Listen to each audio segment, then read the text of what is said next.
Bonjour à tous et bienvenue au Winkies Dinner. En cette année 2023, je trouve que le choix des séries a été un poil meilleur que les autres années, car cette fois, j'ai vraiment pu en choisir 10 pour les besoins de cette vidéo, et j'ai même dû en exclure quelques-unes que j'avais tout juste appréciées. Donc au menu du Winkies Dinner aujourd'hui, voici les 10 séries que j'ai préférées en 2023. Numéro 10, Toute la lumière que nous ne pouvons voir. Dans cette mini-série Netflix de seulement 4 épisodes, nous suivons dans la ville de Saint-Malo en 1944 le chemin croisé d'une jeune Française aveugle qui diffuse des messages codés à la radio à la résistance et d'un jeune soldat allemand expert en décodage et le matériel radio. Vu que c'est très court, ça permet à la série de rester centrée et de ne pas s'éparpiller partout.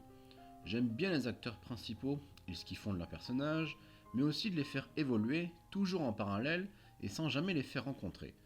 Ça permet de jouer sur l'attente du moment où ils vont enfin se croiser et sur ce que ça implique pour les deux camps. C'est une série qui a du cœur, je trouve, et qui reste très facile à suivre. Le seul défaut dans tout ça, c'est comment on nous présente la fin avec l'armée américaine qui vient libérer Saint-Malo. Je trouve qu'ils s'en font beaucoup trop et ça fait vraiment fin hollywoodienne où tout est parfait et ils insistent tellement dessus que ça en devient presque gênant. Heureusement que le dernier plan de la série est beaucoup plus simple et plus sobre. Numéro 9, Deadlock. Si vous aimez les histoires de meurtres à résoudre dans un coin paumé, eh bien je vous conseille Deadlock. Déjà, on change un peu des décors habituels puisqu'on se retrouve sur l'île de Tasmanie en Australie et surtout, on est bien face à une série comique avant d'être une série dramatique. Ça ne l'empêche pas de prendre des choses au sérieux bien sûr, mais après, c'est un type d'humour assez particulier qui ne plaît pas à tout le monde, oui, mais moi, c'est un humour qui me parle et que j'aime bien quand c'est en décalage avec ce genre d'histoire. Ça veut pas dire non plus que la série est un exemple parfait de comédie, hein. Il y a des moments où ça marchait pas tout le temps sur moi, mais je dois dire que plus on avance, plus la série gagne en qualité surtout. Après, il n'y a rien d'original non plus, hein. Voir deux enquêtrices au caractère très différent, qui se détestent d'abord, puis qui vont bien sûr s'apprécier, ça a déjà été fait plein de fois, mais si on continue à le faire, c'est aussi parce que ça marche encore. Numéro 8, The Night Agent, saison 1. Là aussi, on va pas forcément parler d'originalité, car The Night Agent nous raconte la collaboration entre un agent du FBI et une informaticienne témoin gênant dans un meurtre et qu'il va donc falloir protéger. Ça parle d'espionnage, de complot, de trahison politique et j'en passe. Bref, vous l'aurez compris, rien d'inédit. Il y a un terme précis que j'utiliserai pour The Night Agent, c'est juste efficace. Je vais être honnête, je me suis pas ennuyé une seule seconde à mater cette série. Il se passe toujours quelque chose dans chaque épisode. De l'action, de la progression, des révélations, etc. Ça reste familier, mais ça reste quand même efficace. Bien sûr, il y a plusieurs incohérences tout au long du récit. Tu te dis souvent qu'ils auraient dû se faire arrêter au moins 25 fois dans chaque épisode, mais c'est suffisamment compétent pour te faire passer un bon moment. Et puis j'ai bien aimé l'alchimie entre les deux personnages, même si je regrette qu'ils aient cédé à transformer cette alchimie en romance. Ça pour le coup c'était un vrai défaut. Mais pour le reste, je vois rien d'autre à redire. Numéro 7, Hijack. Bon, vous allez encore m'entendre dire la même chose, mais Hijack non plus n'a rien d'original. Le pitch il est simple, hein. C'est des pirates de l'air qui détournent un avion qui faisait le voyage Dubaï-Londres, et au milieu, t'as un passager qui va jouer les négociateurs. La vraie plus-value de la série, c'est qu'elle se déroule quasiment en temps réel, à savoir la durée d'un vol de 7 heures. Et même si encore une fois les incohérences sont là, j'ai trouvé que c'était très prenant et j'ai enchaîné les épisodes. À chaque fois je voulais voir la suite, bon forcément on nous met des cliffhangers, donc c'est comme ça que ça fonctionne. Même si je suis pas trop fan du dernier épisode et de comment tout ça se finit, j'ai été pris dedans pendant tout le long. Et bien sûr, l'autre plus-value de la série, c'est Idris Elba en tête d'affiche. Cela dit, c'est à la fois une qualité et un inconvénient, hein. Une qualité parce que le mec, il déborde de charisme, que ce soit psychologiquement et physiquement, et vraiment, c'est le genre d'acteur qui peut tenir sur ses grandes épaules une série à lui tout seul. Mais un inconvénient aussi, hein, car face à une pointure telle que Idris Elba, t'as aucun autre acteur qui puisse faire le point en fait, ou qui puisse juste exister face à lui. Même la menace des pirates de l'air se retrouve presque écrasée par sa seule présence en fait. Mais bon, au final, je retiens quand même que la série m'a tenu en haleine, et c'est ce qui compte. Numéro 6, Bodies. Encore une mini-série, mais vu que ça parle de voyage dans le temps, forcément ça ne pouvait que m'attirer. Bodies nous raconte l'histoire de 4 détectives sur différentes époques qui enquêtent sur le même corps. On est en 1890, 1941, 2023 et 2053. Ça paraît complexe, mais en réalité, c'est bien ficelé tout ça. Mais ce que j'ai le plus apprécié, c'est que chaque détective était intéressant à suivre en fait. Pas juste sur l'époque où forcément il y a des techniques différentes, mais surtout de la manière dont cela va affecter chacun. On n'échappe pas à quelques incohérences basiques encore quand on parle de voyage dans le temps, mais la série, elle est suffisamment bien écrite pour les accepter. Je ne dirai rien sur le dernier épisode et sur comment ça se résout, mais je voulais quand même préciser que j'avais beaucoup apprécié la manière dont ça se déroule petit à petit pour arriver à ce choix final. J'en dis pas plus car je recommande vraiment de découvrir cette mini-série. Numéro 5, La chute de la maison Usher. Une nouvelle série signée Mike Flanagan à qui Netflix doit déjà beaucoup. Il est à l'origine de The Haunting of Hill House et de Sermon de minuit que j'avais beaucoup aimé, The Haunting of Bly Manor que j'avais tout juste apprécié, et enfin Midnight Club, sa dernière série en date, qui par contre m'avait pas mal déçu. Alors forcément, j'appréhendais un peu, et même si on ne retrouve pas son niveau d'excellence, heureusement, c'était quand même vachement bien à suivre. La chute de la maison Usher nous raconte l'histoire d'un empire familial qui voit sa descendance mourir l'un après l'autre sous les yeux du patriarche totalement impuissant face à tout cela.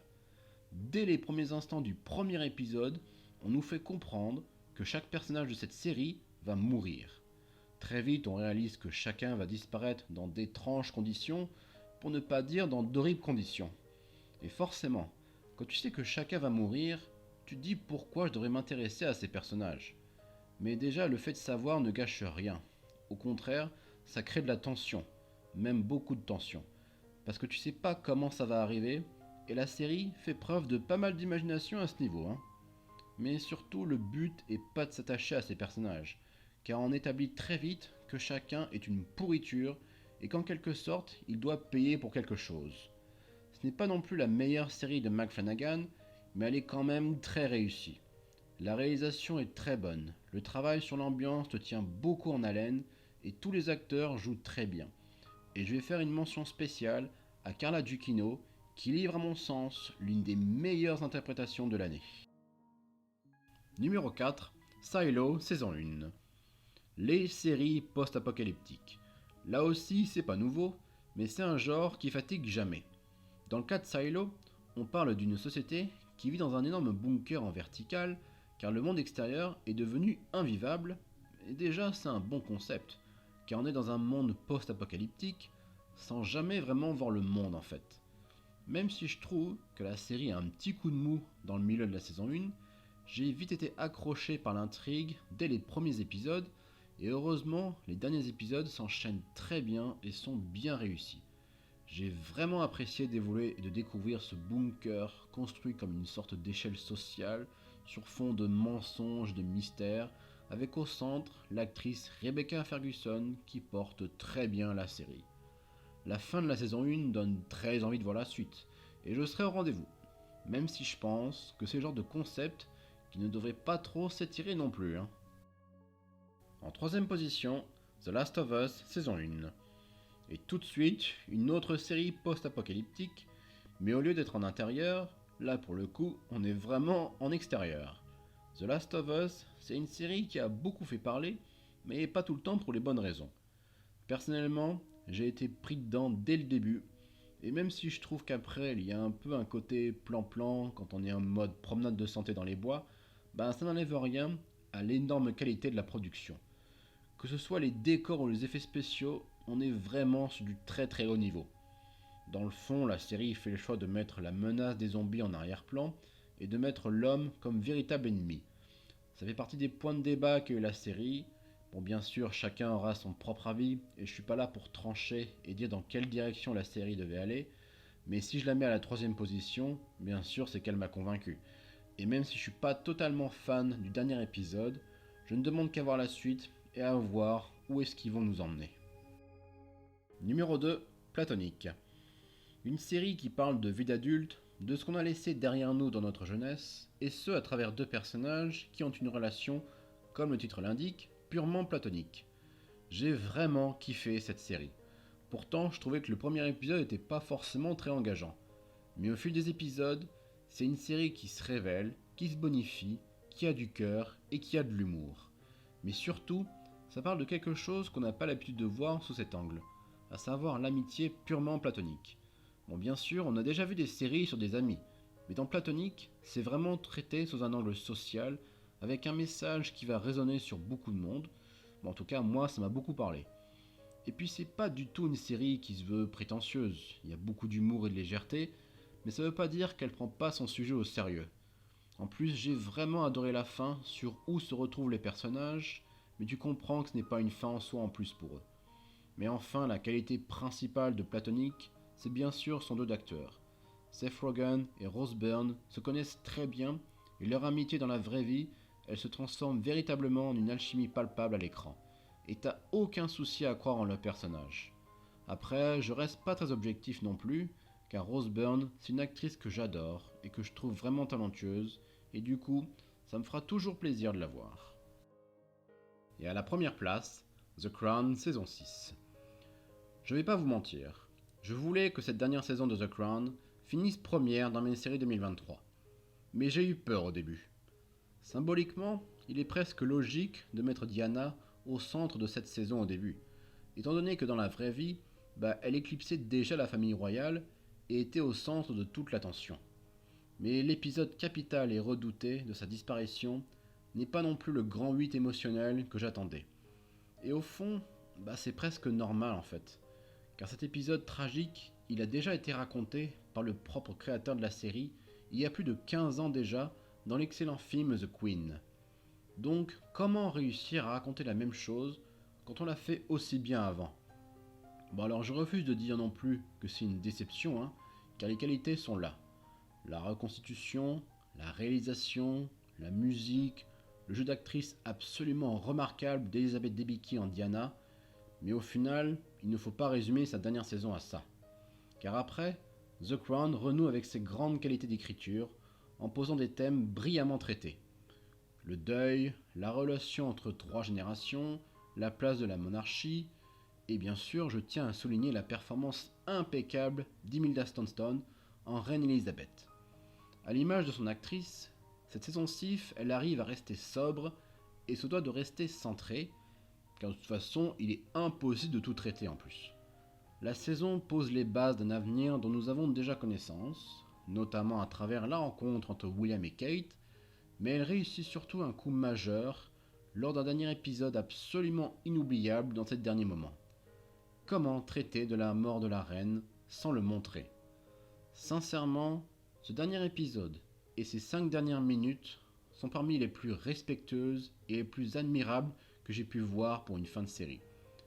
Ce n'est sûrement pas la meilleure saison de The Crown, mais c'est la fin parfaite pour The Crown. Elle m'a grandement satisfait, elle m'a convaincu à la mettre en première position, et elle a permis de faire de The Crown l'une des meilleures séries que j'ai pu voir.